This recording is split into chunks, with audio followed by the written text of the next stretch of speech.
Jadi Ibrahim ketika dia diusir dari Irak, yaitu dari Babilonia, dia berdoa, Rabbi habli minas salihin. Ya Allah, anugerahkanlah aku anak yang soleh. Dia menikah dengan Sarah. Setelah itu dia hidup bersama Sarah puluhan tahun. Ibrahim ketika keluar dari Babil masih muda. Makanya kaumnya mengatakan, sami'na fatan yadhkuruhum yuqalu lahu Ibrahim. Ketika Ibrahim hancurkan patung-patung, maka kaumnya berkata, ya, man fa'ala hadza bi alihatina? Innahu laminadh dhalimin. Siapa yang berani hancurkan patung tuhan-tuhan kita? Sungguhnya dia termasuk orang-orang yang zalim. Maka kaumnya berkata, qalu sami'na fatan, kami dengar ada seorang pemuda yang suka mencela tuhan-tuhan kita. Yuqalu lahu Ibrahim, namanya Ibrahim. Akhirnya Ibrahim dihadirkan, akhirnya debat, akhirnya dibakar dan tidak terbakar, akhirnya Ibrahim diusir. Berarti dia masih muda, masih fatan artinya pemuda. Mungkin kurang 20 tahun, kurang atau 20 tahunan.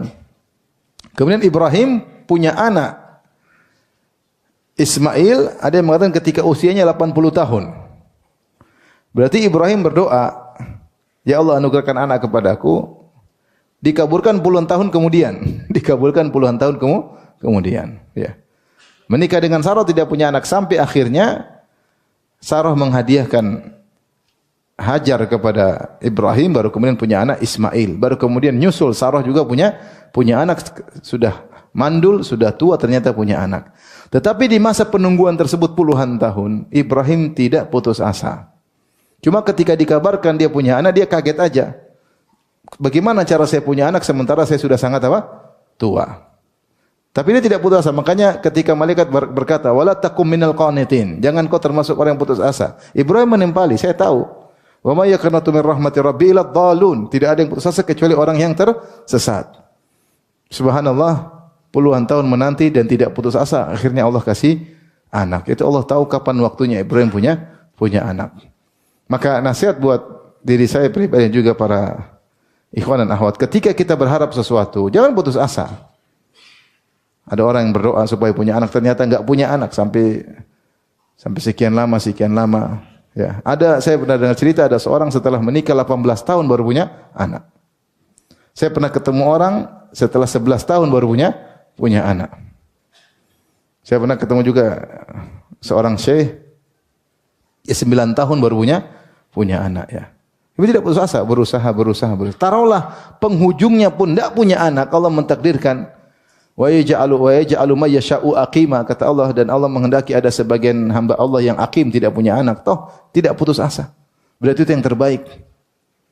Meskipun penghujungnya ternyata tidak punya anak, enggak ada masalah. Selama penantian jangan putus asa. Ada orang mungkin berdoa supaya anaknya soleh, ternyata enggak soleh. Jangan putus asa.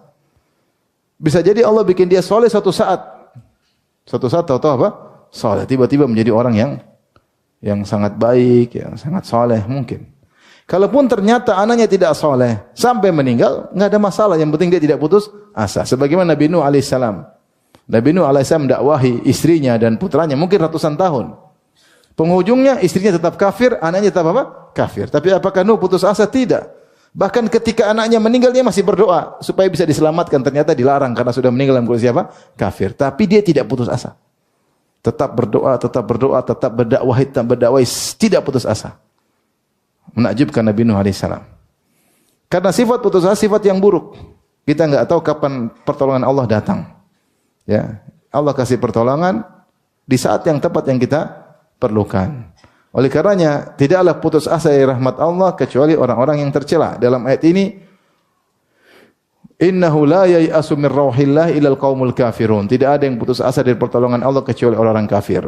Dan perkataan Ibrahim alaihissalam, wa may yaqnatu min rahmati rabbih illa dhalun. Dan tidak ada yang putus asa dari rahmat Allah kecuali orang-orang yang sesat. Ya. Jadi jangan saya putus asa. Kita hidup di zaman sekarang banyak orang putus asa. Sedikit-sedikit putus asa.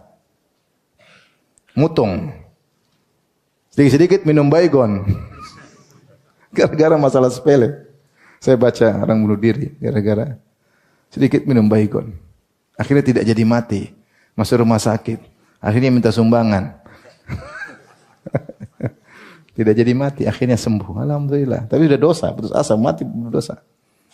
Ada seorang saya baca kapan sudah lama putus asa. Seorang angkatan, orang hebat. Diomelin dulu sama istrinya. Akhirnya dia bunuh diri, lompat dari ke sungai akhirnya mati. Tulis surat buat istrinya sebelum mati. Kasihan. Itu istrinya ngomel-ngomel, kawin lagi, ngapain putus asa? Maksudnya cemen banget gitu maksudnya. Kenapa putus asa? Rahmat Allah luas. Ini enggak bisa, kan ada syariat cerai bisa. Kenapa harus bunuh diri? Ini istri yang zalim sampai suaminya bunuh apa? Bunuh diri. Ada kejadian di kampung juga, subhanallah, ribut suaminya gantung diri, ya Allah. Maksudnya gara-gara perkara sepele, ya. Putus asa dari rahmat Allah Subhanahu wa taala. Ini hati-hati sekarang kita hidup zaman anak-anak yang generasi strawberry, mudah mutung, ya. Harus kuatkan mereka. Anak zaman sekarang ini mudah mutung, ya. Sedikit-sedikit dia enggak kuat, putus asa, nyerah. Harus dilatih bahwasanya jangan putus asa dari rahmat Allah, terus berusaha. Ya, rahmat Allah akan datang pada waktunya. Allah Subhanahu wa taala menyebutkan di antara sifat yang jelek dalam Al-Qur'an, di antaranya putus asa karena miskin. Seperti dalam surat Fussilat ayat 49, wa immassahu syarru fayausun qanut. Manusia itu kalau ditimpa dengan keburukan, maka dia pun putus asa. Surat Fussilat ayat 49. Demikian juga dalam surat Ar-Rum ayat 36, kata Allah, wa idza adzaqana an-nasa rahmatan farihu biha. Kalau kami berikan rahmat kepada manusia, mereka gembira. Wa in tusibuhum sayyi'atun bima qaddamat aydihim idzahum yaqnatun. Ketika mereka ditimpa dengan keburukan akibat ulah perbuatan mereka sendiri, Allah timpakan cobaan, Allah timpakan kemiskinan, kesulitan, idzahum yaqnatun, tiba-tiba mereka putus asa. Ini sifat yang buruk. Dikasih kesulitan, putus asa. Seakan-akan tidak ada lagi kebaikan di balik kesulitan ini. Ini putus asa yang dilarang. Di antara putus asa yang dilarang, yang pertama, di antara putus asa dari rahmat Allah karena banyak dosa. Karena banyak dosa. Allah mengatakan dalam surat Az-Zumar ayat 53, "Qul ya ibadiyalladzina asrafu ala anfusihim la taqnatu min rahmatillah innallaha yaghfiru dzunuba jami'an innahu huwal ghafurur rahim." Katakanlah hamba-hambaku alladzina asrafu ala anfusihim, yang berlebih-lebihan dalam bermaksiat, la taqnatu min rahmatillah, jangan putus asa dari rahmat Allah. Dosa sebanyak apapun jangan putus asa. La taqnatu min rahmatillah innallaha yaghfiru dzunuba jami'an, sungguhnya Allah mengampuni segala dosa, sungguhnya Allah Maha Pengampun lagi Maha Penyayang. Ingat betapa banyak pelaku dosa yang harus Allah ampuni. Allah sebut dalam Al-Qur'an. Contoh siapa? Contohnya misalnya para penyihir Firaun. Puluhan tahun kerjanya jadi tukang sihir. Tahu-tahu bertobat. Hidup cuma sebentar, tidak sampai 1 hari dibunuh, akhirnya masuk apa?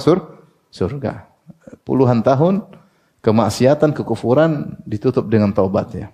Lihatlah orang-orang yang membakar kaum mukminin, kaum mukminat.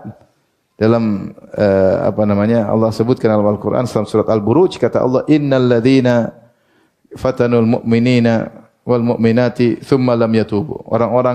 Sungguhnya orang-orang yang membakar wali-wali Allah, kaum mukminin laki-laki maupun perempuan. Tsumma lam yatubu, kemudian mereka tidak bertobat. Falahum adzabu jahannam wa lahum adzabul harik. Bagi mereka azab neraka jahanam, bagi mereka azab yang membakar. Kata Allah di situ, tsumma lam yatubu, kemudian mereka tidak bertobat. Artinya kalau mereka bertobat diterima tidak? Diterima. Meskipun sudah membakar wali-wali Allah. Kalau bertobat bisa diterima ya. Enggak usah Fir'aun yang ngaku sebagai Tuhan. Kalau bertobat terima enggak? Terima. Fir'aun ini bukan sembarang orang, ngaku sebagai Tuhan. Bahkan Allah kirim Nabi Musa. Bahkan Allah kirim Nabi Harun bersama Nabi Musa. Bahkan Allah berkata, faqula lahu qawlan layyina, ucapkanlah kata-kata yang lembut. La'allahu yatadzakkaru aw yakhsha, siapa tahu dia ingat, siapa tahu dia takut, siapa tahu dia sadar. Ternyata dia tidak sadar dan tidak ingat, dia tetap dalam kufuran. Tapi seandainya Fir'aun bertobat, diterima atau tidak? Terima. Siapa yang lebih buruk dari Fir'aun? Enggak ada. Kisah pembunuh 100 nyawa, sudah membunuh 100 nyawa, dia bertobat. Dia belum sempat beribadah, baru jalan menuju daerah untuk mau bertobat. Di sana sudah meninggal di tengah jalan. Ternyata diterima tobatnya. Oleh karena jangan putus asa, dosa sebesar apapun, sungguhnya Allah Maha Pengampun lagi Maha Penyayang ya. Baik. Jadi jangan putus asa dari pertolongan Allah. Jangan putus asa dari kemiskinan. Miskin kayaknya kita sudah selesai, Allah tidak sayang lagi sama kita, itulah putus asa. Allah enggak bakalan tolong kita, itulah putus asa. Dan jangan putus asa kalau lagi berdosa, bertobatlah, tidak ada yang terlambat, tidak ada kata terlambat selama masih nyawa di kerongkongan, selama nyawa belum di kerongkongan masih bisa bertobat. Innallaha yaqbalu taubatal abdi ma lam yughargir. Allah menerima taubat seorang hamba sebelum nyawa belum di gargara, sebelum di kerongkongan. Ini dosa pertama yang buruk, putus asa dari rahmat Allah, putus asa dari pertolongan Allah. Jadi ikhwan, kita ini dalam hidup ini ada ujian hidup. Mungkin ada yang berdoa supaya istrinya soleha. Enggak soleh-soleha juga, jangan putus asa.